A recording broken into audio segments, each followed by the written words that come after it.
बिस्मिल्लाहिर्रहमानिर्रहीम। आप देख रहे हैं मीडिया पॉइंट 071। दोस्तों, मैं इस वक्त मौजूद हूँ पकवान सेंटर में, जहाँ पर अल मुस्तफ़ा वेलफेयर सोसाइटी की जानिब से बारिश मुतासरीन के लिए खुराक की तैयारी का अमल जारी है। आइए हम दिखाते हैं कि वो किस तरह से काम कर रहे हैं। दुखी इंसानियत की खिदमत से सरशार ये रज़ाकार बिना किसी लालच मफादात के लोगों को घर घर खाना पहुंचाने के लिए अपनी खिदमात सरअंजाम दे रहे हैं।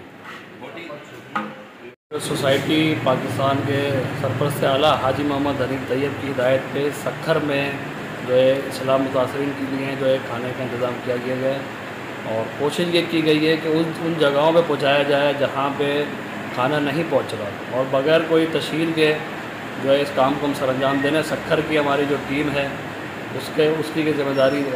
उसकी जिम्मेदारी लगाई गई है और मरकज़ की हिदायत पे अल मुस्तफ़ा पाकिस्तान वेलफेयर सोसाइटी की तरफ से सक्खर में खाने का सिलसिला मुतासिरीन सैलाब के लिए शुरू किया गया है।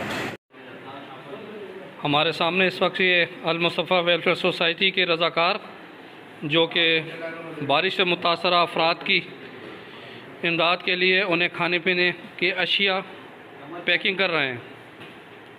जिन दोस्तों ने अभी तक चैनल को सब्सक्राइब और लाइक नहीं किया है वो कर लें। परवेज़ ख़ान, मीडिया पॉइंट 071, अल मुस्तफ़ा वेलफेयर सोसाइटी, सक्खर।